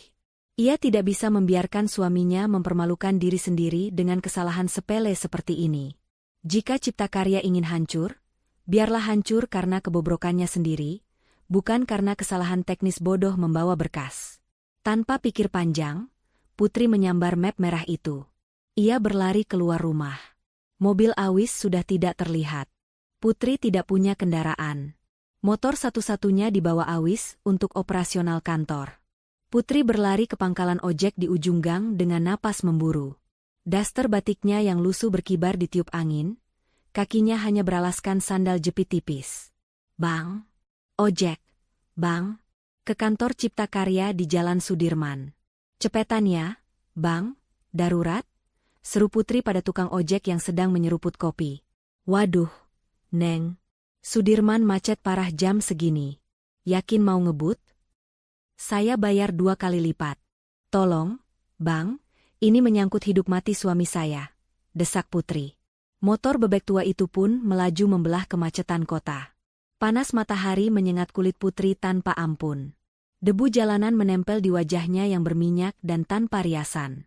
Rambutnya yang diikat asal-asalan mulai acak-acakan diterpa angin. Namun, Putri tidak peduli. Ia mendekap map merah itu di dadanya seolah itu adalah benda paling berharga di dunia. Setelah 30 menit berjibaku dengan kemacetan, motor ojek berhenti tepat di depan gedung Cipta Karya. Gedung itu tampak berbeda hari ini. Spanduk selamat datang terpasang megah. Karangan bunga berjejer rapi. Satpam berseragam baru berdiri tegak di pintu masuk. Putri turun dari motor, membayar tukang ojek dengan uang recehan terakhir dari dompet belanjanya, lalu berlari menuju lobi kaca yang berkilauan. Di dalam lobi yang dingin ber-AC, Saskia sedang sibuk memarahi seorang cleaning service karena ada noda setitik di lantai marmer. "Kamu buta ya? Itu ada noda kopi. Pel sekarang. Kalau investor lihat ini, saya pecat kamu detik ini juga," bentak Saskia, suaranya menggema di lobi yang hening. Saat itulah, pintu kaca otomatis terbuka. Putri melangkah masuk dengan napas tersengal-sengal. Penampilannya sangat kontras dengan kemewahan palsu di sekitarnya. Wajahnya merah karena panas, keringat mengalir di pelipis, dan dasternya tampak kusam di bawah sorotan lampu chandelier. Saskia menoleh dan matanya melotot seakan mau keluar. Ia ternganga tak percaya. Bukan karena kasihan, tapi karena murka. "Ya ampun," pekik Saskia histeris. Ia bergegas menghampiri Putri dengan langkah menghentak. Sepatu hak tingginya berbunyi tak-tak keras di lantai. "Ngapain kamu kesini?" teriak Saskia tepat di depan wajah Putri. "Kamu gila ya? Lihat penampilanmu. Kamu mau bikin malu kita di depan tamu VVIP? Kamu mau dikira pengemis masuk kantor?" Putri mencoba mengatur napasnya. "Sas, dengar dulu. Mas Awis berkasnya salah." "Alasan?" potong Saskia kasar. Ia menatap jijik ke arah sandal jepit Putri yang kotor terkena debu jalanan. "Kamu pasti sengaja kan mau nyusul ke sini karena iri nggak diajak? Atau kamu mau minta uang belanja lagi? Dasar kampungan. Nggak tahu tempat." Keributan itu menarik perhatian beberapa staf kantor yang sedang bersiap. Mereka berbisik-bisik melihat istri bos mereka diperlakukan seperti itu. "Saskia, tolong panggil Mas Awis. Ini penting sekali." Putri menyodorkan map merah di tangannya. Mas Awis bawa map biru, itu arsip lama. "Ini yang benar. Kalau Mas Awis presentasi pakai yang biru, kalian bakal ditertawakan." Saskia menepis tangan Putri kasar, hingga map itu hampir jatuh. "Halah, sok tahu kamu. Mas Awis itu direktur, dia nggak mungkin salah. Kamu tuh yang cari-cari perhatian. Pulang sana. Bau matahari kamu bikin ruangan ini apek." "Tapi Sas." "Security," teriak Saskia memanggil satpam, tidak mempedulikan penjelasan Putri. "Usir perempuan ini. Jangan sampai dia terlihat di area lobi saat rombongan grup Raja Wali datang. Seret dia ke pos belakang atau buang ke jalanan sekalian." Dua orang satpam mendekat dengan ragu. Mereka mengenali Putri sebagai istri Pak Awis, tapi perintah Saskia sebagai manajer terdengar mutlak dan menakutkan. "Maaf, Bu Putri, mari ikut kami," ucap salah satu satpam pelan, mencoba sopan. Putri menahan tangisnya. Niat baiknya untuk menyelamatkan wajah suaminya justru dibalas dengan penghinaan yang lebih kejam daripada sebelumnya. Ia berdiri tegak, menatap mata adik iparnya itu lekat-lekat. "Kamu akan menyesal mengusirku, Saskia," ucap Putri dingin. Suaranya tidak keras, tapi memiliki getaran yang membuat bulu kuduk merinding. Saskia tertawa meremehkan. "Menyesal? Aku lebih menyesal punya kakak ipar gembel kayak kamu. Cepat bawa dia pergi. Mobil investor sudah mau sampai." Satpam itu mulai memegang lengan Putri untuk membawanya keluar. Di saat yang sama, lift terbuka. Bu Ningsih keluar dengan wajah panik karena mendengar keributan. "Ada apa ini ribut-ribut? Suara kalian kedengaran sampai ruang rapat." Bu Ningsih melihat Putri dan matanya menyipit tajam. "Astaga, Putri, kenapa wabah penyakit ini ada di sini?" Putri menatap ibu mertuanya. "Bu, saya mengantar berkas Mas Awis yang tertinggal." Belum selesai Putri bicara, sebuah tamparan keras mendarat di pipinya. Plah! Suara tamparan itu menggema di seluruh lobi, menghentikan aktivitas semua orang. Pipi Putri terasa panas dan perih seketika. "Dasar wanita pembawa sial," desis Bu Ningsih dengan wajah merah padam karena amarah. "Kamu mau menyabotase hari besar anakku ya? Kamu sengaja datang compang-camping begini biar investor ilfeel lihat keluarga kita? Iblis apa yang merasuki kamu? Hah? Putri memegangi pipinya yang memerah. Rasa sakit fisik itu tidak sebanding dengan rasa sakit di hatinya yang kini telah hancur lebur menjadi debu. Batas kesabarannya telah putus. Detik ini juga. Keluar kamu, bentak Buningsih, menunjuk pintu keluar dengan jari gemetar. Usir benalu tak berguna ini. Jangan biarkan dia menginjakkan kaki di sini lagi. Putri mundur selangkah. Ia tidak menangis. Matanya kini kering dan dingin seperti es. Ia mengeratkan pegangannya pada map merah itu, lalu perlahan menurunkannya. Baik, Bu, bisik Putri. Saya akan pergi. Tapi ingat satu hal, Buningsih. Orang yang ibu sebut benalu ini, mungkin adalah satu-satunya orang yang bisa menyelamatkan leher ibu hari ini. Omong kosong. Pergi. Putri membalikkan badan dan berjalan keluar lobi dengan langkah tertatih. Ia didorong kasar oleh satpam, hingga terjerembab ke aspal panas di depan gedung. Lututnya berdarah. Dari kejauhan, iring-iringan mobil mewah berwarna hitam doff dengan plat nomor khusus mulai terlihat mendekat. Bendera kecil berlambang, grup Raja Wali, berkibar di kap mesin mobil paling depan. Buningsih dan Saskia di dalam lobi langsung panik merapikan rambut dan baju mereka, melupakan Putri yang baru saja mereka buang. Mereka memasang senyum palsu termanis mereka, bersiap menyambut Dewa Penolong. Di luar, Putri bangkit berdiri. Ia membersihkan lututnya yang luka, menatap iring-iringan mobil itu, lalu mengambil ponsel dari saku dasternya. Ia menekan tombol panggil. Halo, Pak Hadi. Siap, Bu. Kami sudah hampir sampai di lobi. Apakah Ibu sudah di posisi? Jalankan rencana B. Suara Putri terdengar begitu dingin dan berwibawa, kontras dengan penampilannya yang berantakan. Saya tidak akan masuk lewat pintu belakang. Saya akan masuk lewat pintu utama, tepat setelah kalian tiba. Dan Hadi, pastikan pengawal tidak membiarkan siapapun menyentuh saya kali ini. Mengerti, Bu? Kami siap. Putri mematikan telepon. Ia berdiri tegak di pinggir jalan, membiarkan rombongan mobilnya sendiri melewatinya. Ia melihat Buningsih dan Saskia membungkuk hormat menyambut mobil kosong itu. Senyum tipis tersungging di bibir Putri. Nikmatilah 10 menit terakhir kejayaan kalian, batinnya. Karena setelah ini, akulah yang akan tertawa. Mobil mewah jenis Alphard berwarna hitam doff itu berhenti dengan mulus tepat di depan lobi Cipta Karya. Ajudan berseragam safari turun lebih dulu, membuka pintu penumpang dengan gerakan sigap dan terlatih. Udara di sekitar lobi terasa membeku sejenak, menahan napas menyambut sosok yang dianggap sebagai juru selamat. Buningsih, Saskia, dan Awis sudah berdiri berjajar rapi bak prajurit menyambut komandan. Senyum mereka merekah lebar, dipaksakan hingga pipi terasa kaku. Senyum yang lebar. Jangan kelihatan gugup. Desis Buningsih tanpa menggerakkan bibirnya, matanya terpaku pada pintu mobil yang terbuka perlahan. Dari balik pintu mobil, turunlah seorang pria parubaya dengan setelan jas abu-abu metalik yang sangat rapi. Wajahnya tegas, rambutnya disisir klimis tanpa celah. Itu adalah Pak Hadi, orang kepercayaan Putri yang selama ini hanya dikenal dunia luar sebagai tangan kanan CEO Raja Wali. Sementara itu, hanya berjarak 5 meter dari karpet merah yang digelar dadakan, Putri masih berusaha berdiri tegak. Lututnya yang lecet perih terkena debu. 2 orang satpam yang tadi menyeretnya kini berdiri menghalanginya, berusaha menutupi tubuh Putri agar tidak terlihat oleh tamu agung. Jangan bergerak, Bu. Nanti kami kena marah Buningsih kalau Ibu kelihatan. Bisik salah satu satpam dengan nada kasihan namun takut. Putri tidak menjawab. Ia hanya menatap celah di antara tubuh satpam itu. Matanya terkunci pada satu sosok, Awis. Suaminya itu berdiri gagah di samping ibunya. Awis sempat menoleh sekilas, matanya bertemu dengan mata Putri yang basah dan lututnya yang berdarah.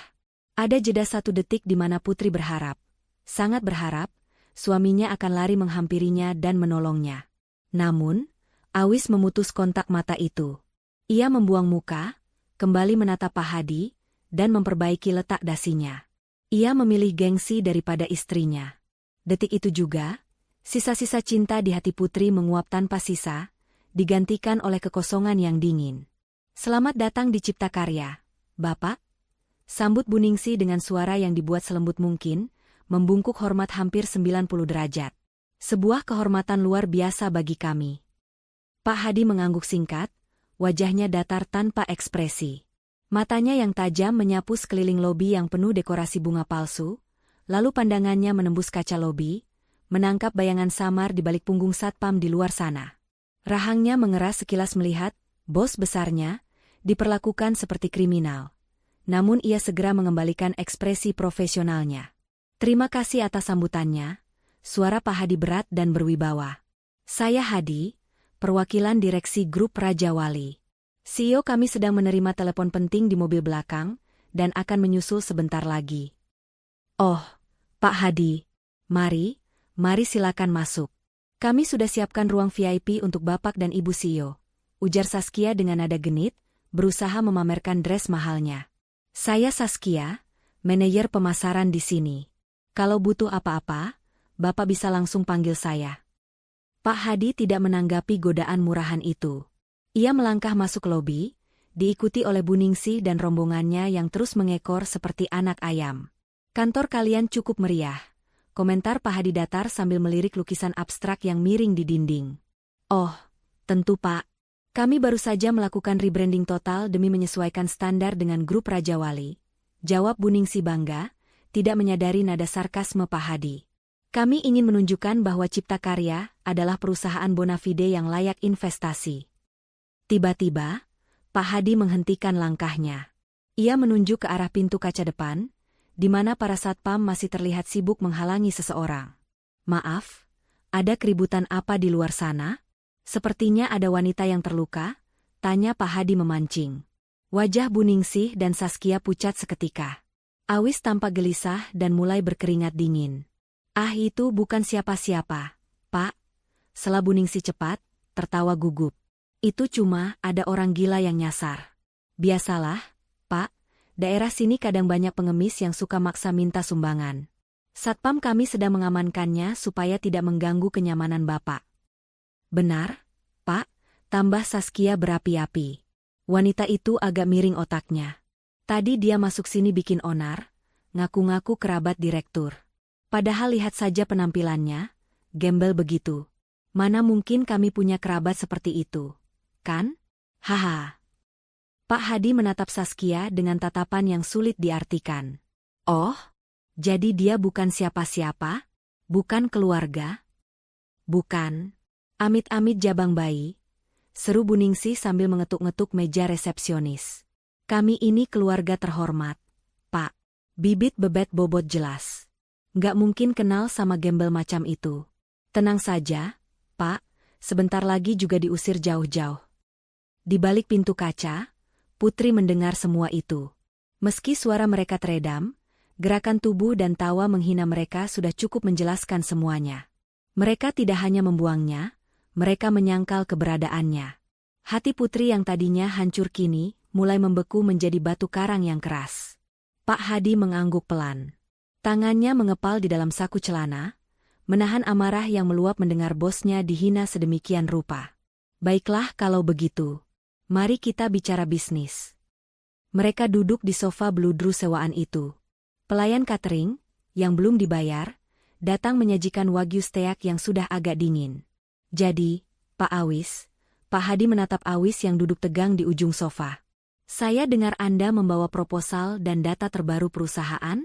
CEO kami sangat teliti dengan data. Beliau benci sekali dengan data kadaluarsa." Awis menepuk map biru di pangkuannya dengan percaya diri. "Tentu, Pak. Ini semua data terbaru. Saya jamin validitasnya. Kami sudah siapkan presentasi terbaik untuk meyakinkan Ibu CEO." Pak Hadi melirik map biru itu. Ia tahu persis itu map yang salah, karena Putri sudah memberitahunya lewat pesan singkat tadi. "Bagus," kata Pak Hadi singkat. Ia melirik jam tangan Rolex di pergelangan tangannya. 10 menit sudah berlalu. CEO kami seharusnya sudah selesai dengan teleponnya. Seketika, suasana menjadi tegang lagi. Bu Ningsih merapikan rambutnya yang tidak berantakan. Saskia memoles ulang lipstiknya. Awis meminum air putih untuk membasahi tenggorokannya yang kering. Pak, kalau boleh tahu, Ibu CEO itu orangnya seperti apa ya? Tanya Buningsih penasaran. Saya dengar beliau sangat misterius. Pasti beliau wanita yang sangat anggun, berkelas, dan ya, setipelah sama saya dan Saskia. Pak Hadi tersenyum tipis. Senyum yang penuh arti. Beliau sangat unik, Bu. Beliau sangat membenci kepalsuan. Dan yang paling penting, beliau sebenarnya sangat dekat dengan kalian. Lebih dekat dari yang kalian duga. Maksud Bapak? Saskia mengernyit bingung. Belum sempat Pak Hadi menjawab, pintu lobi terbuka otomatis. Suara langkah kaki terdengar. Bukan suara sepatu hak tinggi yang berisik, melainkan suara langkah kaki yang tenang namun tegas. Para satpam di depan tampak membungkuk hormat, tidak lagi berani menghalangi. Buningsih, Awis, dan Saskia serentak berdiri, wajah mereka dipenuhi senyum penjilat yang paling manis. Mereka bersiap menyambut wanita sosialita dengan tas Hermes dan sepatu low boutin. Namun, senyum mereka perlahan luntur. Mata mereka membelalak tak percaya. Mulut Saskia terbuka lebar. Wajah Buningsih berubah horor. Yang masuk bukanlah wanita bergaun sutra. Yang masuk adalah wanita dengan daster batik lusuh, sandal jepit kotor, dan rambut yang sedikit berantakan tertiup angin. Lututnya masih ada bekas darah yang mengering. Namun, tatapannya tajam setajam mata elang, memancarkan aura kekuasaan yang membuat udara di ruangan itu terasa berat. Di belakang wanita itu, 4 orang bodyguard berbadan raksasa berjalan tegap, siap menghancurkan siapa saja yang berani menyentuhnya. Putri berjalan lurus melewati para staf yang bengong, menuju ke arah sofa VIP. Heh! Ngapain kamu masuk lagi? Pekik Buningsih, suaranya melengking karena kaget bercampur marah. Satpam. Tulia kalian? Kenapa gembel ini dibiarkan masuk? Usir dia. Jangan sampai dia mengotori pandangan CEO. Saskia maju selangkah, hendak mendorong Putri. Dasar nggak punya malu. Pergi nggak lo? Namun, sebelum tangan Saskia menyentuh Putri, salah satu bodyguard menepis tangan Saskia dengan kasar hingga gadis itu terhuyung mundur. Au! Sakit, jerit Saskia. Pak Hadi, lihat ini, orang gila ini bawa preman. Panggil polisi. Pak Hadi berdiri perlahan. Ia tidak menatap Buningsih ataupun Saskia. Ia berjalan mendekati Putri, lalu dengan gerakan yang sangat sopan dan penuh hormat, ia membungkukkan badannya di hadapan wanita berdaster itu. Selamat datang, Bu Direktur Utama, ucap Pak Hadi lantang, suaranya menggema di lobi yang sunyi senyap. Maaf saya terlambat menjemput Ibu di depan. Hening.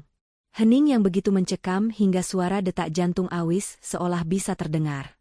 Buningsih membeku dengan mulut terbuka. Saskia mematung dengan mata melotot. Awis menjatuhkan map biru di tangannya ke lantai. Brak! Putri menatap mereka satu persatu dengan wajah datar tanpa emosi.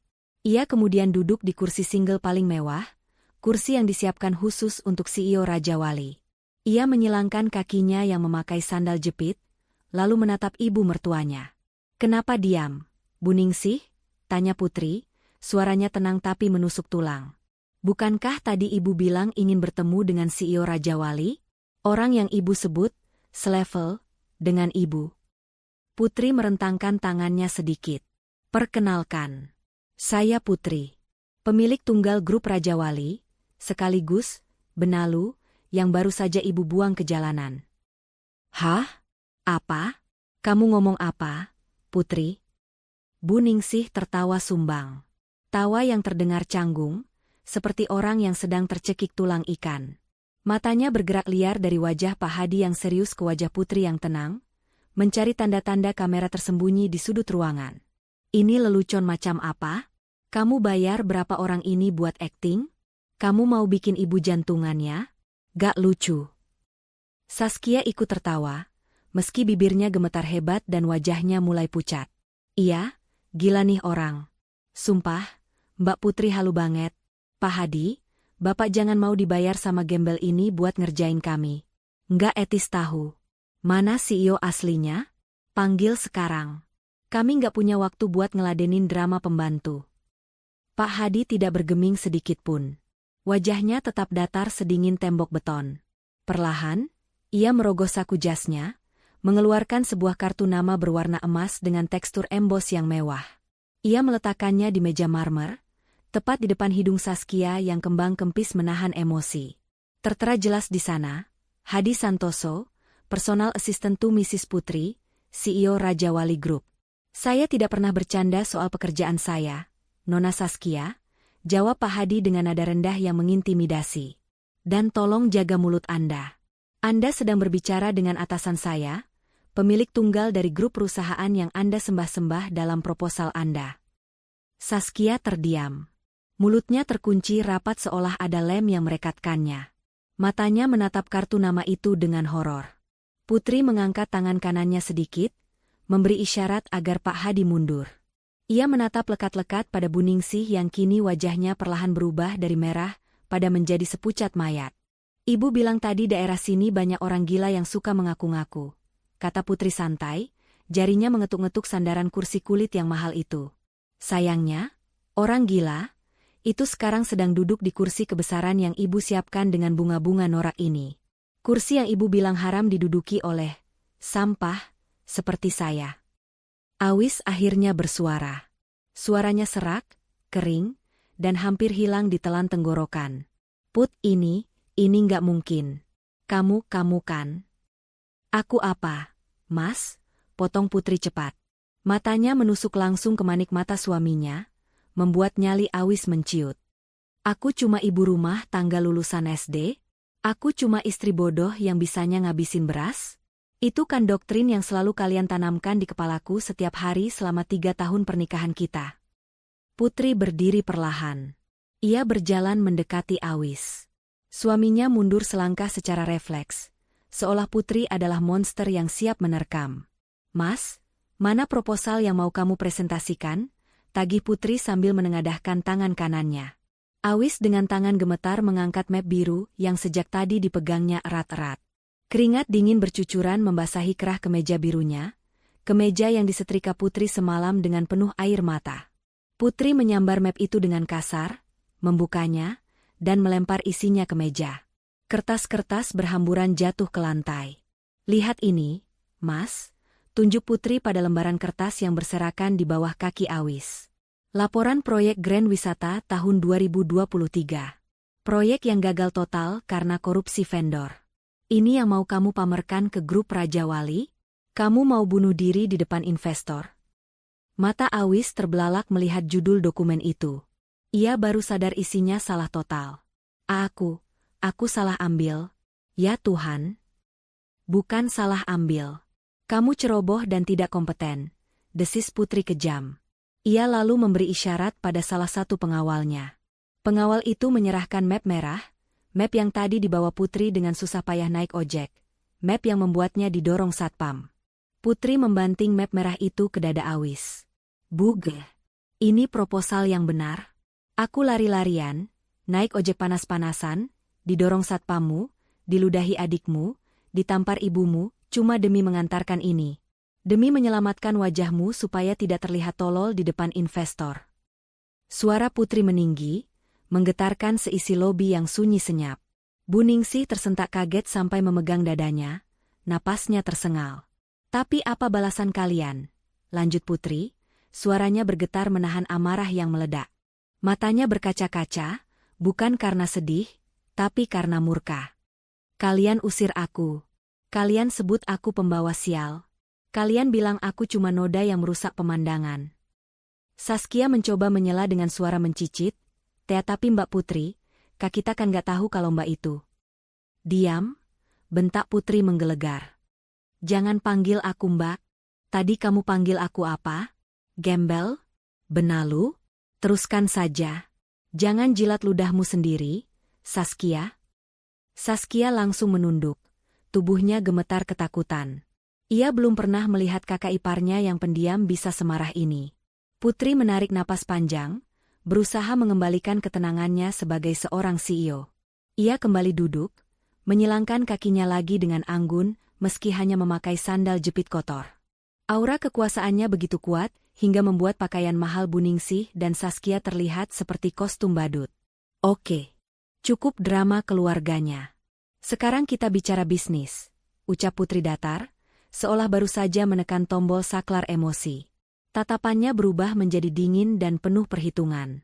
Pak Hadi, bacakan hasil audit rahasia tim kita terhadap Cipta Karya. Pak Hadi membuka tabletnya dan mulai membacakan data dengan suara lantang. Baik, Bu.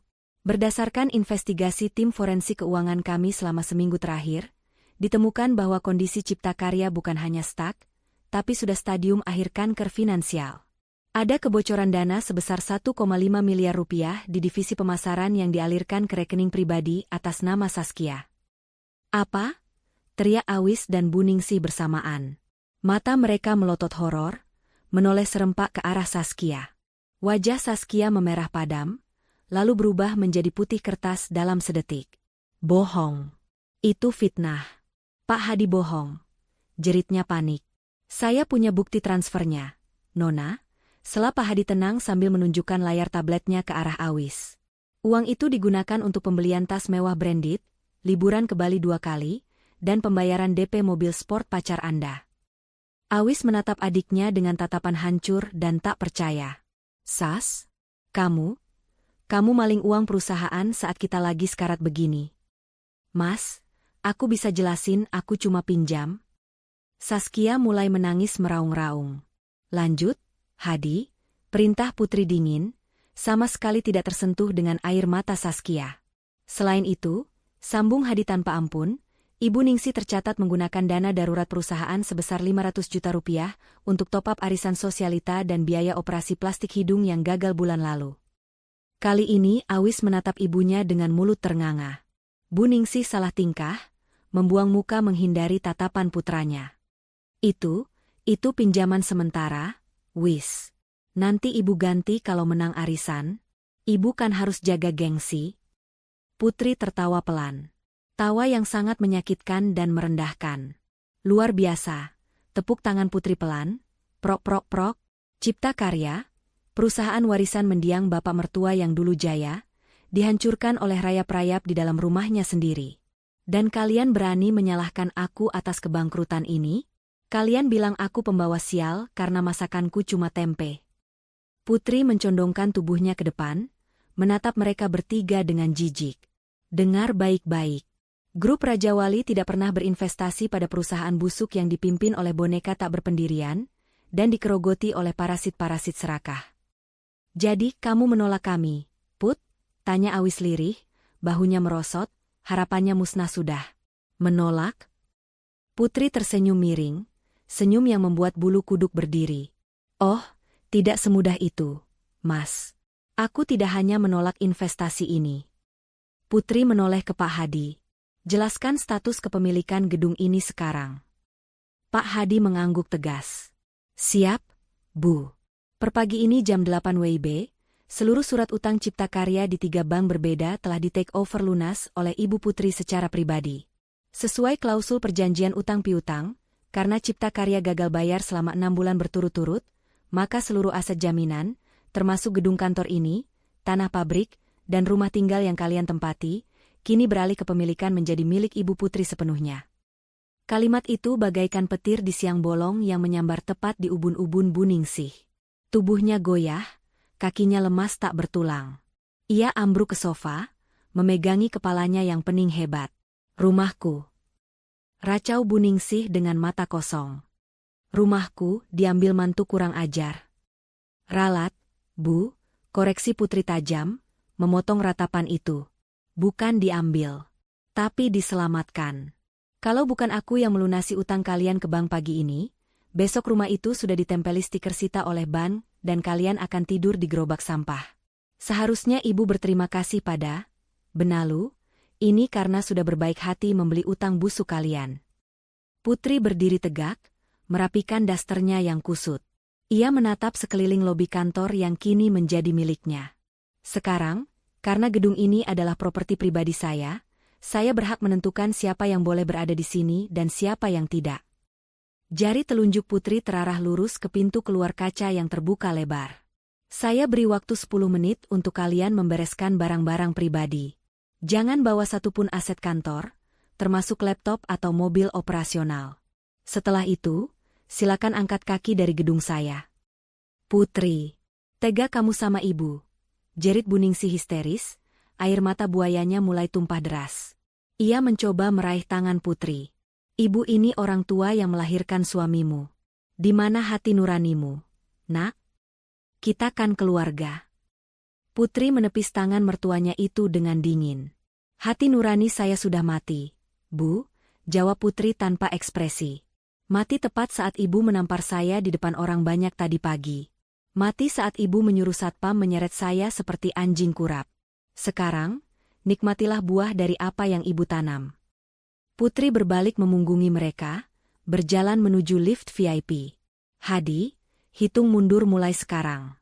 Jika dalam 10 menit mereka masih terlihat di lobi ini, panggil security untuk mengantar mereka keluar. Persis seperti cara mereka mengusir saya tadi. Jangan beri ampun. Baik, Bu. Di belakang punggung Putri, terdengar suara tangisan Saskia yang meraung-raung menyesali nasibnya, dan suara Buningsih yang memaki-maki sambil sesenggukan. Namun, di antara semua suara itu, kebisuan Awislah yang paling menyedihkan. Pria itu hanya diam, jatuh terduduk di lantai marmer yang dingin, menatap map merah di depannya dengan penyesalan yang terlambat. Sangat terlambat. Suasana di lobi Cipta Karya berubah menjadi arena penghakiman yang memalukan. Pak Hadi berdiri tegak sambil melihat jam tangannya, menghitung mundur detik demi detik sisa waktu kejayaan keluarga Awis. Para karyawan yang selama ini ditindas oleh arogansi Saskia dan Buningsih mulai berkumpul di pinggir koridor, menyaksikan drama itu dengan tatapan puas bercampur ngeri. Waktu tinggal 2 menit lagi, ucap Pak Hadi datar.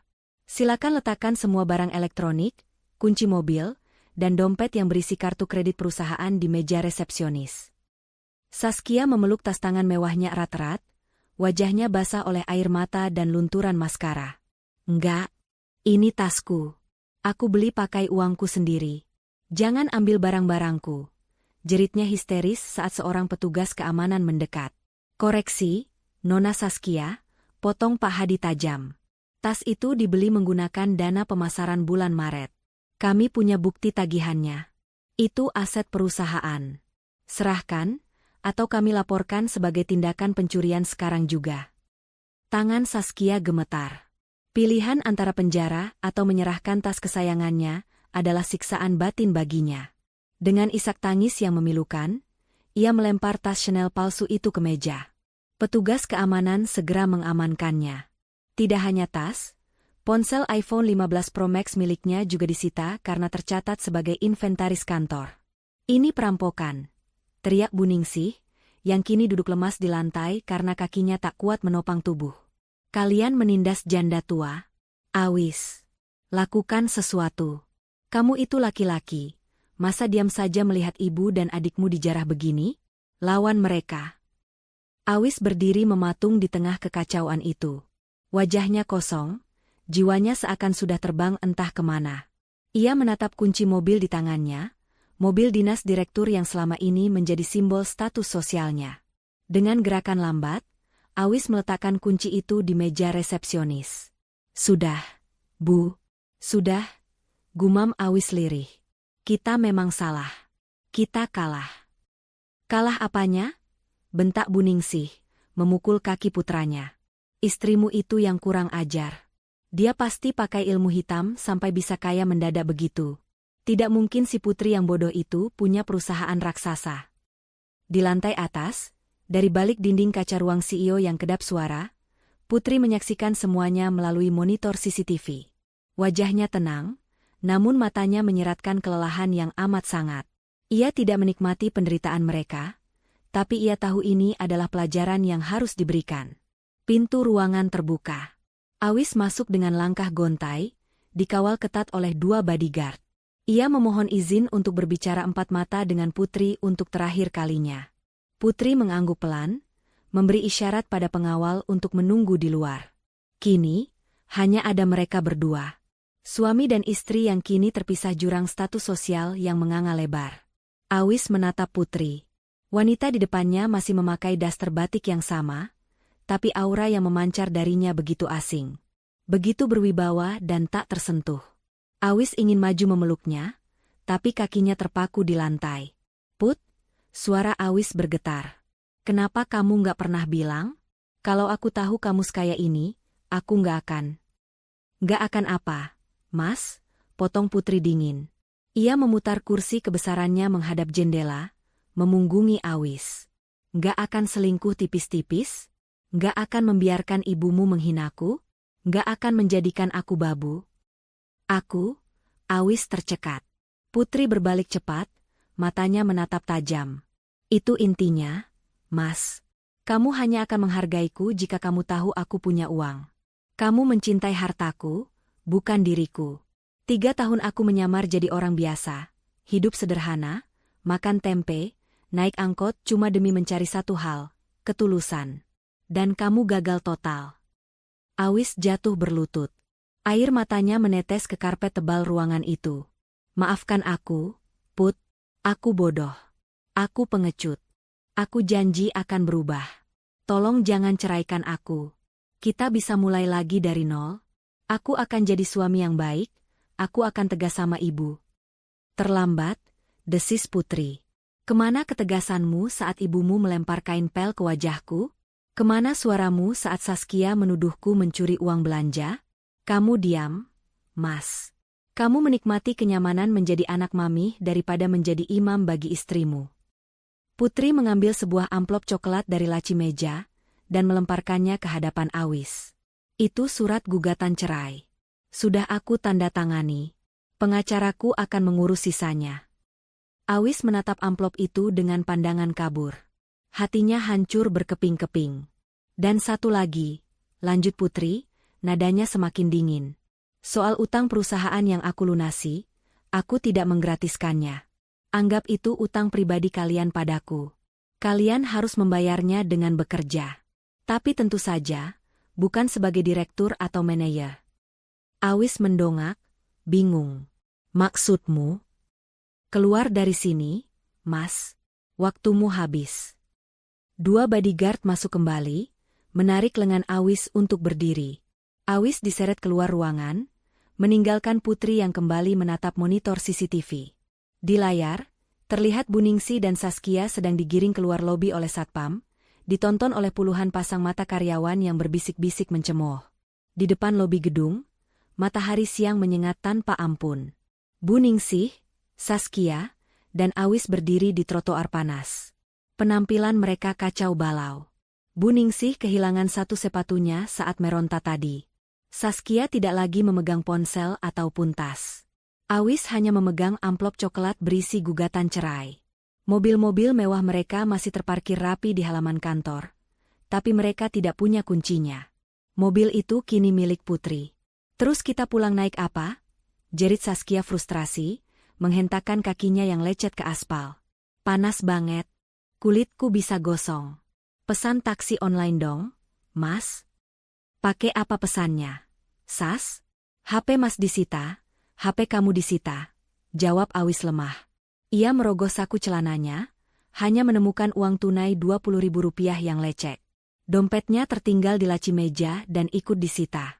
"Masa kita naik angkot?" pekik Buningsih ngeri. "Ibu nggak mau. Bau, pengap, banyak orang miskin. Malu kalau dilihat tetangga." "Memangnya kita siapa sekarang, Bu?" Awis tertawa getir, tawa orang yang sudah kehilangan akal sehat. "Kita sekarang orang miskin, Bu. Lebih miskin dari pengemis. Rumah kita pun sudah bukan milik kita." Sebuah angkot biru tua yang knalpotnya mengepulkan asap hitam berhenti di depan mereka. Sopirnya berteriak, "Kali Banteng, Kali Banteng, ayo kosong." Dengan langkah berat, Awis menuntun ibunya yang masih mengomel dan adiknya yang menangis meraung-raung untuk naik ke dalam angkot itu. Pemandangan itu begitu ironis. 3 jam yang lalu, mereka datang dengan mobil mewah bak raja, kini mereka pulang berdesak-desakan di dalam angkot panas, dihimpit oleh penumpang pasar yang membawa ayam hidup dan sayuran. Sementara itu, di lantai atas, Pak Hadi masuk kembali ke ruangan Putri.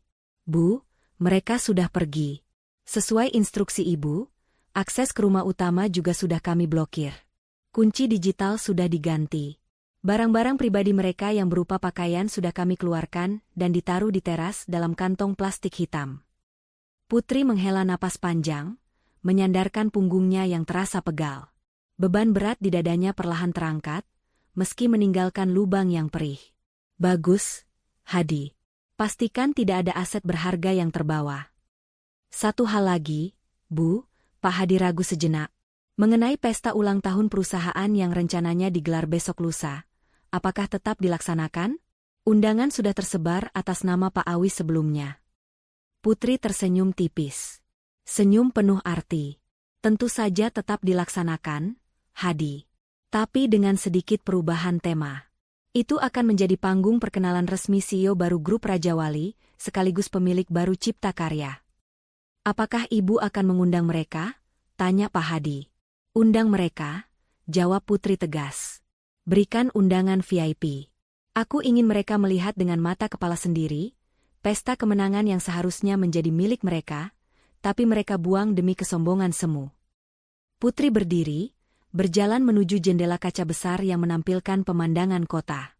Di bawah sana, angkot biru yang membawa suami dan mertuanya perlahan menghilang di tengah kemacetan. Hukuman fisik hanyalah permulaan. Hadi, gumam Putri pelan. Hukuman sesungguhnya adalah penyesalan seumur hidup. Dan besok lusa, penyesalan itu akan mencapai puncaknya. Putri berbalik, melangkah keluar ruangan. Kali ini, kepalanya tegak. Tidak ada lagi Putri si Upik Abu. Yang ada hanyalah Putri, sang ratu yang telah kembali ke tahtanya. Siapkan mobil. Kita ke salon. Aku butuh makeover untuk pesta besok. Sudah terlalu lama aku menyembunyikan kecantikanku di balik daster lusuh ini. Malam puncak perayaan ulang tahun Cipta Karya, yang kini telah resmi berganti nama menjadi anak perusahaan Raja Wali Furnitur, digelar di Grand Ballroom Hotel Bintang 5 termewah di kota. Lampu kristal raksasa memancarkan cahaya keemasan, memantul pada gaun-gaun malam sutra dan jas-jas mahal para tamu undangan. Di sudut ruangan, dekat meja prasmanan, berdiri 3 sosok yang tampak canggung dan gelisah. Bu Ningsih, Awis, dan Saskia. Mereka hadir berbekal undangan VIP yang dikirimkan Putri, namun penampilan mereka jauh dari kata VIP. Bu Ningsih mengenakan kebaya lama yang sedikit longgar, karena berat badannya turun drastis dalam 2 hari terakhir akibat stres. Saskia memakai dress pesta yang kusut karena diambil dari kantong plastik hitam, tanpa perhiasan, tanpa tas branded. Awis mengenakan jas yang sama, namun matanya cekung dan tak bercahaya. Mereka tidur di kontrakan petak sempit tadi malam, dikerubuti nyamuk, setelah diusir dari rumah mewah mereka. Undangan ini adalah satu-satunya harapan mereka. Harapan bahwa Putri mungkin akan luluh jika melihat mereka datang memohon maaf di depan umum. Ingat, nanti begitu Putri turun, kita langsung maju. Jangan ragu. Nangis kalau perlu. Sujud di kakinya, bisik Bu Ningsih gemetar, meremas tangan Awis. Dia itu dulu penurut. Pasti dia nggak tega kalau lihat ibu nangis di depan banyak orang. Awis hanya diam. Hatinya ragu. Ia tahu Putri yang sekarang bukanlah Putri yang dulu. Tiba-tiba, lampu ruangan meredup. Sorot lampu sorot terpusat ke arah tangga pualam di ujung ruangan. Musik orkestra megah mulai beralun. MC bersuara lantang, hadirin sekalian, mari kita sambut pemilik baru sekaligus CEO Grup Raja Wali, Ibu Putri Aisyah. Pintu ganda di atas tangga terbuka. Hening seketika, Putri melangkah keluar. Tidak ada lagi daster lusuh. Tidak ada lagi sandal jepit. Malam ini, ia mengenakan gaun malam berwarna merah marun yang menjuntai indah, membalut tubuhnya dengan sempurna. Rambutnya disanggul elegan dengan hiasan berlian asli yang berkilauan. Wajahnya dipoles makeup profesional, memancarkan kecantikan yang selama ini tersembunyi di balik asap dapur. Ia terlihat seperti ratu yang baru saja menaklukkan dunia. Ya Tuhan, itu Putri? Saskia menutup mulutnya, tak percaya. Cantik banget. Awis menahan napas. Rasa sesal menghantam dadanya begitu keras, hingga ia merasa sesak. Wanita berkilauan di sana itu adalah istrinya. Istri yang dulu ia biarkan mencuci piring sendirian sementara ia tidur pulas. Istri yang ia abaikan demi ego ibunya. Putri menuruni tangga dengan anggun, didampingi Pak Hadi. Ia tersenyum ramah pada para tamu yang bertepuk tangan, namun matanya yang tajam langsung menangkap keberadaan 3 tamu spesial di sudut ruangan. Senyumnya berubah sedikit miring. Putri naik ke podium. Ia memegang mic dengan percaya diri. "Selamat malam," sapa Putri, suaranya lembut namun berwibawa. "Terima kasih telah hadir. Malam ini adalah awal baru bagi perusahaan ini. Dulu, tempat ini dikelola dengan kesombongan dan kepalsuan. Tapi mulai hari ini, kita akan membangunnya dengan kejujuran dan kerja keras." Tepuk tangan membahana. Bu Ningsih merasa tersindir hebat. Wajahnya panas. "Saya juga ingin mengucapkan terima kasih khusus," lanjut Putri, matanya terkunci lurus ke arah Bu Ningsih.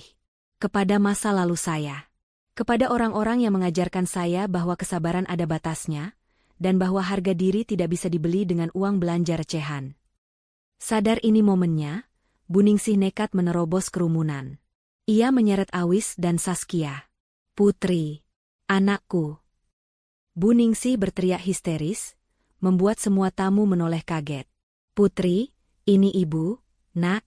Maafkan kami hilaf. Jangan buang kami, nak." Awis mencoba menahan ibunya karena malu, tapi Bu Ningsih sudah terlanjur berlutut di depan panggung. Saskia ikut berlutut sambil menangis buaya. "Mbak Putri, maafkan Saskia. Saskia janji bakal baik sama Mbak." Suasana hening tegang. Bisik-bisik mulai terdengar. Para tamu memandang jijik pada drama murahan itu. Putri menatap mereka dari atas panggung tanpa berkedip. Tidak ada rasa iba di matanya. Ia memberi isyarat tangan. Musik berhenti. Putri turun dari panggung perlahan. Suara hak sepatunya tak menggema mendekati mereka. Ia berdiri tepat di depan Bu Ningsih yang sedang sujud. "Berdiri, Bu," ucap Putri datar. "Tidak. Ibu tidak mau berdiri sebelum kamu maafkan. Kita keluargakan. Put, Awis masih suamimu," raung Bu Ningsih. "Mantan suami, Bu. Surat cerai sudah masuk pengadilan," koreksi Putri tenang. "Dan soal maaf, saya sudah memaafkan. Menyimpan dendam itu cuma bikin kerut di wajah cantik saya." Wajah Bu Ningsih langsung cerah. Ia berdiri cepat. "Alhamdulillah. Ibu tahu kamu anak baik. Jadi, kapan kami bisa pindah kembali ke rumah? Kontrakan itu panas. Put, ibu nggak kuat." Putri tertawa pelan. Tawa yang renyah namun dingin. "Siapa bilang kalian boleh kembali ke rumah?" Senyum Bu Ningsih lenyap. Tapi, katanya sudah dimaafkan." "Memaafkan bukan berarti melupakan, dan bukan berarti membiarkan benalu menempel lagi di pohon yang sudah sehat," jawab Putri tajam. Ia menatap Awis yang hanya bisa menunduk malu. "Mas Awis, Saskia, Bu Ningsih. Kalian punya utang miliaran pada saya karena korupsi dan gaya hidup kalian. Saya tidak akan memenjarakan kalian, karena saya masih punya sedikit belas kasihan pada almarhum bapak mertua." Putri menjentikan jarinya. Pak Hadi maju membawa 3 seragam berwarna biru muda. Seragam cleaning service, OB. "Tapi utang tetap utang. Kalian harus membayarnya dengan bekerja." Putri menunjuk seragam itu. "Mulai besok, kalian diterima bekerja di gedung ini. Tugas kalian adalah menyapu, mengepel, dan membersihkan toilet karyawan." "Apa?" pekik Saskia. "Mbak gila ya? Aku sarjana ekonomi disuruh jadi tukang pel? Kenapa? Dulu kalian menyuruh saya, pemilik perusahaan ini, untuk mengepel dan menyetrika baju kalian, kan?" balas Putri telak. "Sekarang rasakan bagaimana rasanya diperlakukan seperti bawahan. Kalau kalian kerja rajin, mungkin dalam 20 tahun utang kalian lunas." Putri mendekatkan wajahnya ke wajah Bu Ningsih yang pucat pasi. "Terima tawaran ini, atau saya proses hukum semua penggelapan dana kalian ke penjara. Pilih mana? Jadi OB atau jadi narapidana?" Bu Ningsih gemetar hebat. Ia tahu Putri tidak main-main. Pilihan menjadi narapidana jauh lebih menakutkan. Dengan tangan gemetar dan air mata kehinaan yang sesungguhnya, Bu Ningsih mengambil seragam OB itu. Awis dan Saskia mengikuti dengan pasrah. "Bagus," Putri tersenyum puas. "Selamat bekerja. Oh ya, besok tolong pastikan toilet di lantai eksekutif bersih dan wangi ya." Saya sering pakai toilet itu. Putri membalikan badan, mengibaskan gaun merahnya, dan berjalan kembali ke tengah kerumunan tamu yang bertepuk tangan riuh mengagumi ketegasannya. Ia disambut oleh rekan-rekan bisnis yang hormat padanya. Ia bersinar terang. Sementara di sudut gelap ruangan, di bawah bayang-bayang kemewahan pesta, Bu Ningsih, Awis, dan Saskia memeluk seragam cleaning service mereka sambil menangis tanpa suara. Mereka menatap punggung Putri yang semakin menjauh, menyadari bahwa mereka baru saja kehilangan berlian paling berharga, hanya karena mereka terlalu sibuk memungut batu kali. Dan malam itu, Putri tidak menoleh ke belakang lagi. Pesan moral cerita. Jangan pernah menilai seseorang hanya dari penampilan luarnya, dan jangan pernah merendahkan orang lain saat kamu merasa di atas. Karena roda kehidupan itu berputar. Tangan yang hari ini kamu ludahi, mungkin adalah satu-satunya tangan yang besok kamu cium untuk meminta pertolongan. Hargai pasanganmu dengan tulus, bukan karena hartanya, tapi karena keberadaannya.